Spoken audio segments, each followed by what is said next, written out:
एक क्वेश्चन है साधारण ब्याज पे। इसको पहले पढ़ते हैं। यदि कोई धनराशि 12.1/2 वर्ष में स्वयं की 3 गुनी हो जाती है तो उस पर लगने वाली ब्याज दर ज्ञात कीजिए। हमको क्या ज्ञात करना है? ब्याज दर ज्ञात करना है। एक चीज समझिए, पहले धनराशि कहने का अर्थ क्या होता है? अमाउंट होता है। अब अमाउंट जो है सारे वर्ष में स्वयं का यानी कि प्रिंसिपल का कितना गुना हो जाता है? 3 गुना हो जाता है। प्रिंसिपल का कितना गुना हो गया? तो 3 गुना हो गया। अब आप समझ लीजिए, अमाउंट और प्रिंसिपल में रेशियो आ जाएगा 3:1, यानी कि अमाउंट 3 हुआ तो वहां प्रिंसिपल कितने हो जाएंगे? 1 हो जाएंगे। हम पूछ लेंगे वहां ब्याज ऐसा कितना होगा? अमाउंट माइनस का प्रिंसिपल, तो ब्याज कितना हो जाएगा? 2।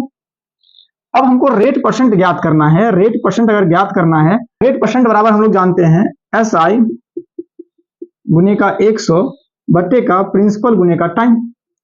ठीक, तो यहाँ SI है 2 गुने का 100, प्रिंसिपल है 1 और गुने का समय कितना? 12 दूनी 24, 25 बट्टे का 2, तो 25 नीचे और फिर 2 ऊपर, 25 चौका 100 और ये 4 चौका 16% क्या हो जाएगा? पर एनम वार्षिक दर हो जाएगा। इसको और शॉर्ट करने के लिए हम लोग ये कह लेते हैं, अगर प्रिंसिपल यहाँ 100 है क्योंकि तो ब्याज हो जाता 200, तो 200 अगर हुआ कितने वर्षों में हुआ? 12.1/2 वर्ष में। तो 200 में 12.1/2 से भाग देंगे तो कितना आ जाएगा? 16%। तभी इसका ये ब्याज